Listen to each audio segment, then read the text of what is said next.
Hai para senja, selamat datang kembali di channel ini. Sebelumnya, saya ingin mengucapkan terima kasih kepada kalian semua yang sudah mengapresiasi channel ini dengan menekan tombol subscribe. Dan bagi kalian yang baru melihat channel ini, silahkan menekan tombol subscribe, like, dan share kepada teman-teman jika kalian merasa video ini menarik. Kali ini kita akan membahas alur cerita film Korea yang berjudul The Gangster, The Cop, The Devil. Film ini dirilis pada bulan Mei 2019. Seperti apa alur ceritanya? Yuk, langsung aja.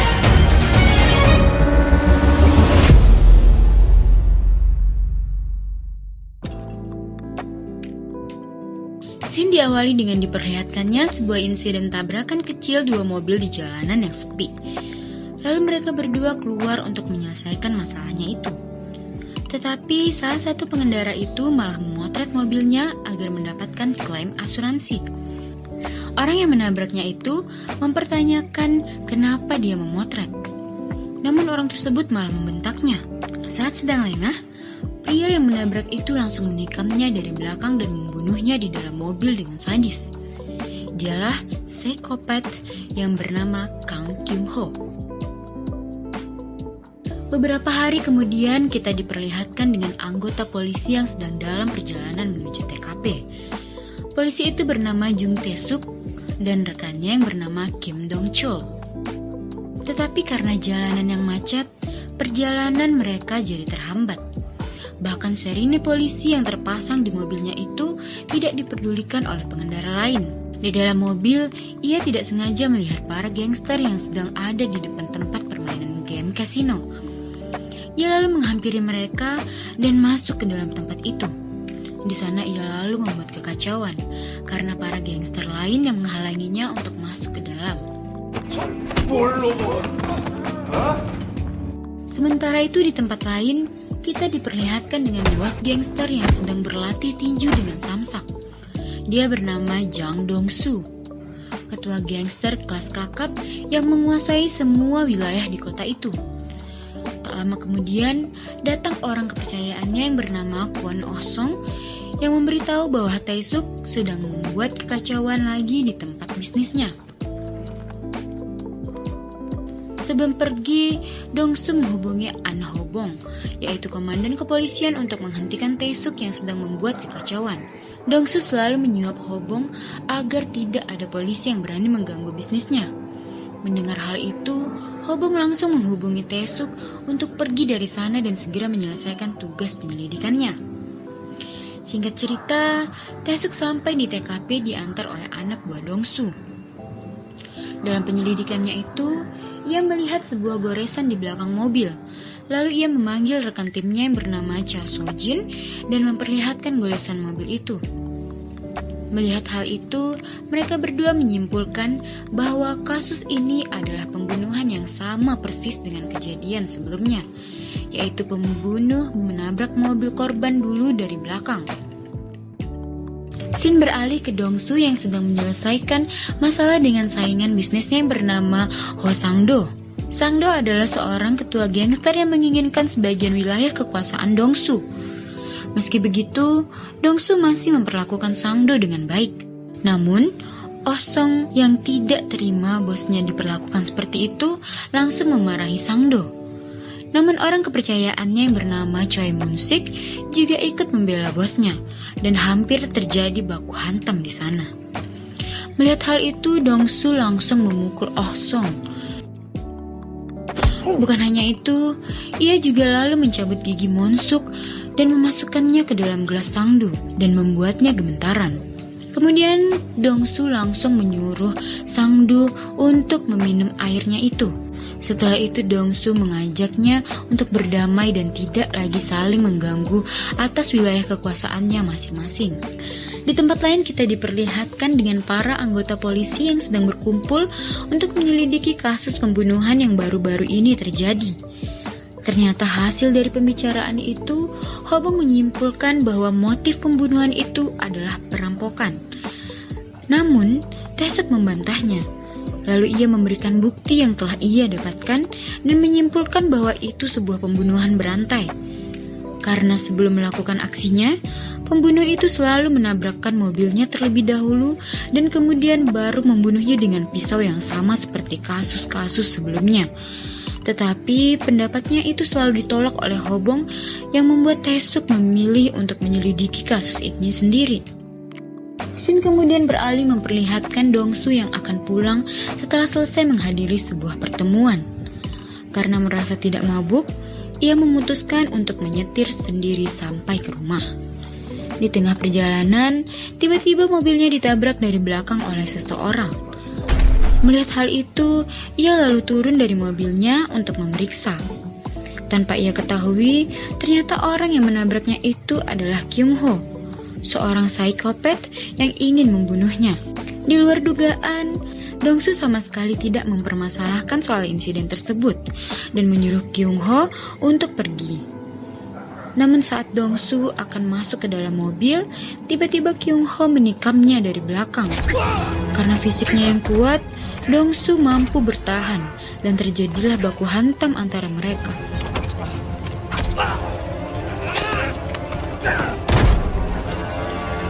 Namun akhirnya Kyung Ho berhasil kabur dan langsung menabrak Dongsu dengan mobilnya hingga pingsan. Dan karena kejadian itu, Dongsu harus dilarikan ke rumah sakit. Dan untungnya ia berhasil selamat setelah dioperasi selama 2 jam. Bersamaan dengan itu, semua anak buah Dongsu menyerang markas Sangdo. Karena mereka mencurigai Sangdo adalah otak dari penusukan bosnya itu.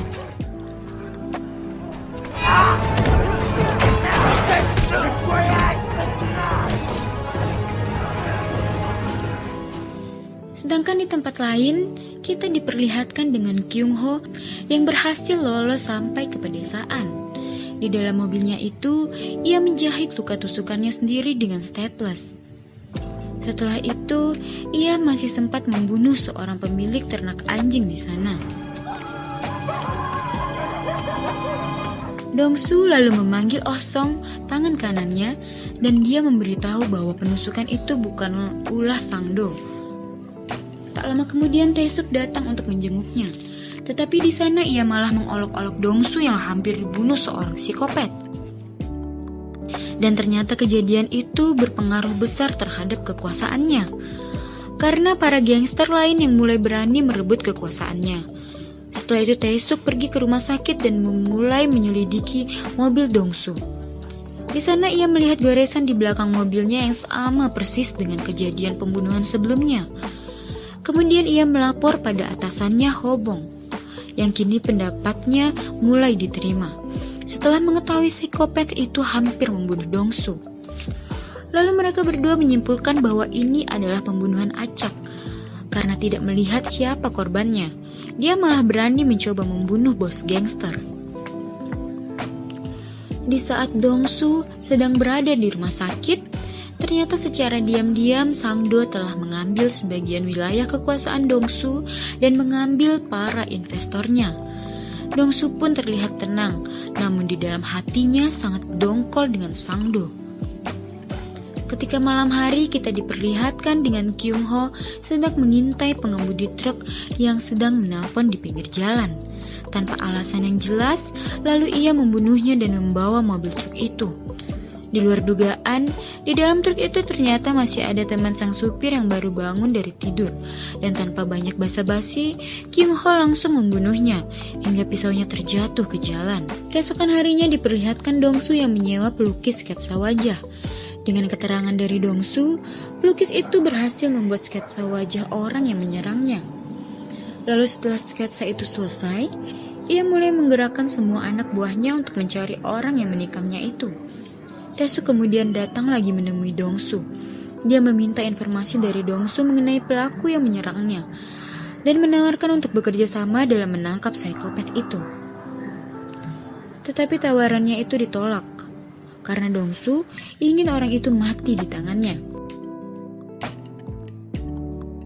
Malam harinya, Oh Sung memberikan pisau Kyung Ho yang ia temukan di pinggir jalan kepada Dongsu. Tak hanya itu, mereka juga menemukan mobilnya yang berada di pedesaan dan sekarang sudah dibawa ke markas besar untuk diselidiki. Mendengar hal itu, Dongsu lalu menghubungi Taesuk untuk bertemu di markasnya. Di sana mereka berdua kini bersepakat untuk bekerja sama dan menangkap si pembunuh berantai itu. Ia juga akan mengirimkan anak buahnya untuk membantu penyelidikannya agar lebih mudah. Kini, Taesuk juga mendapatkan gambaran wajah Kyung Ho setelah diberi sketsa wajah oleh Dongsu. Di waktu yang lain, Dongsu memerintahkan Oh Sung untuk membunuh Sang-do karena Sang-do telah berani mengambil wilayah dan investornya. Rencana pembunuhan itu berjalan dengan lancar. Oh Sung berhasil membunuh Sang-do dengan menancapkan pisau milik Kyung Ho di tubuhnya. Keesokan harinya Taesuk datang menemui Dongsu tanpa basa-basi. Ia langsung mendaratkan pukulan di wajah Dongsu.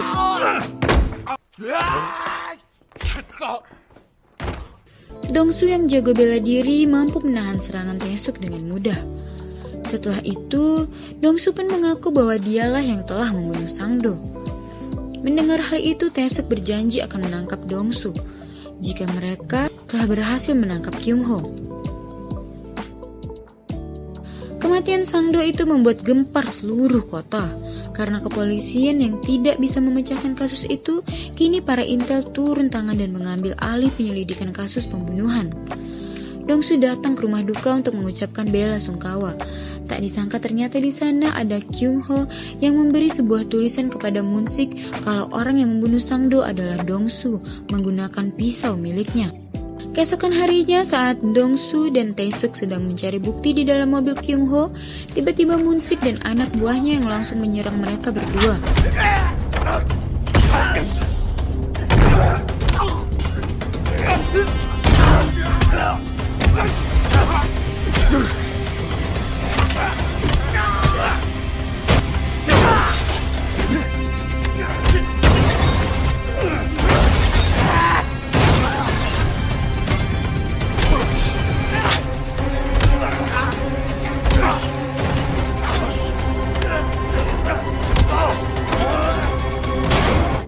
Dongsu dan Taesuk berhasil mengalahkan mereka dan membunuh Moon-sik.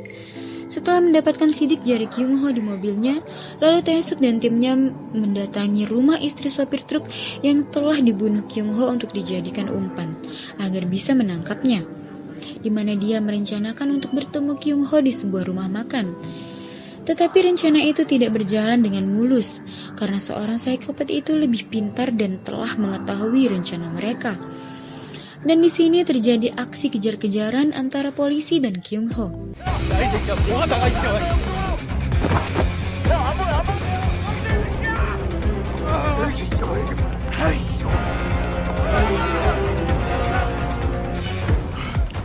Namun akhirnya Kyung Ho berhasil lolos dari kejaran polisi.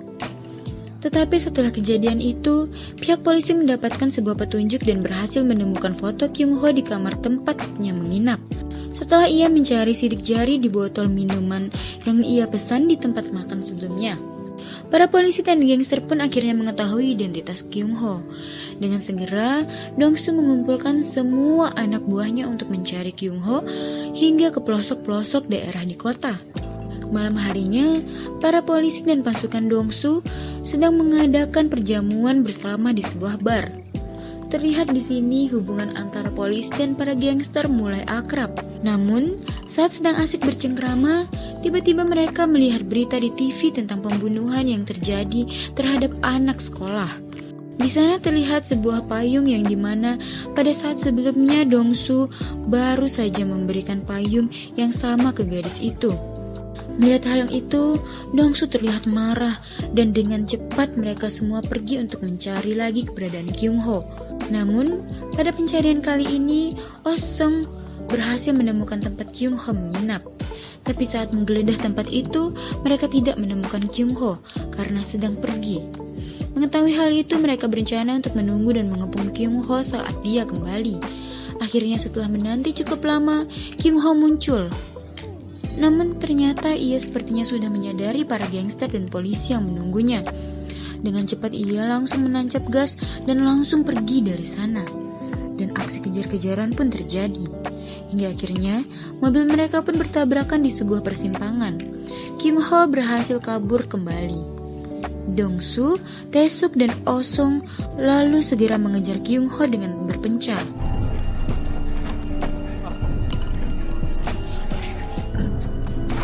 Tetapi saat pencarian, Hasan lalu tiba-tiba ditikam oleh Kyung Ho yang sebelumnya sudah menyintai kedatangannya dengan bersembunyi. Teriakan Oh-sun terdengar oleh Dong-su dan Tae-suk. Setelah mencari hasil suara, akhirnya Dong-su menemukan Oh-sun sedang terkapar. Oh-sun lalu mengisyaratkan agar Dong-su mengejar Kyung Ho yang berlari masuk ke dalam klub malam. Setelah mencari kesana kemari, akhirnya Dong-su berhasil menemukan Kyung Ho di sebuah kamar karaoke. Di sana ia sedang menyekap seorang wanita di toilet. Dong-su lalu mendobrak pintu toilet dan menghajar Kyung Ho hingga pingsan. Setelah itu ia menyeretnya ke sebuah gudang untuk disiksa. Namun saat Dong-su akan membacok Kyung Ho, tiba-tiba Tae-suk datang dan menabrak Dong-su hingga pingsan. Akhirnya Tae-suk bisa menangkap dan menyeret Kyung Ho agar bisa diproses secara hukum yang berlaku. Tanpa memandang kerjasama yang telah mereka lakukan, pihak kepolisian malah menangkap semua anak buah Dong-su dan menutup bisnisnya dengan tuduhan kecurangan mesin kasino. Singkat cerita, di hari persidangan Kyung Ho mampu beralibi dengan sempurna, sehingga semua bukti yang mengarah kepadanya tidak cukup kuat untuk memberatkan hukuman pembunuhan berantai itu. Dan hampir saja membuat hakim membebaskan Kyung Ho dari segala tuduhan. Namun tidak lama kemudian, Dong-su datang untuk bersaksi sebagai korban yang berhasil lolos dari usaha pembunuhan Kyung Ho. Untuk memperkuat kesaksiannya, Dong-su kemudian melepaskan pakaiannya dan memperlihatkan luka bekas tusukan di tubuhnya.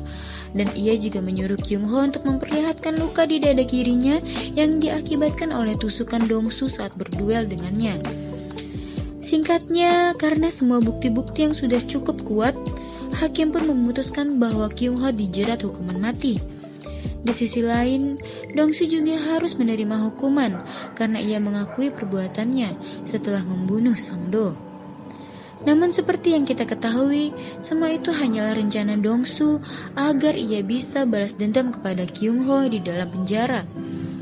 Pada saat sebelumnya, Dong-su menemui Tae-suk dan menghajarnya karena telah mengkhianati perjanjian di antara mereka.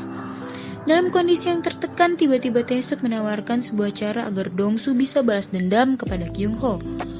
Namun dengan syarat, ia harus mau menjadi saksi di persidangan dan mau mengakui kalau dialah orang yang telah membunuh Sang-do. Dong-su lalu menyetujui hal itu. Tapi sebelumnya ia meminta kepada Tae-suk agar ia ditempatkan di sel yang sama dengan Kyung Ho. Di akhir film, tampak Dong-su tersenyum puas karena melihat Kyung Ho ada di penjara yang sama dengannya, yang artinya rencana balas dendamnya akan berjalan dengan sempurna. Sedangkan Kyung Ho terlihat sangat ketakutan karena mengetahui dirinya akan segera mendapatkan siksaan yang sangat mengerikan dari Dong-su.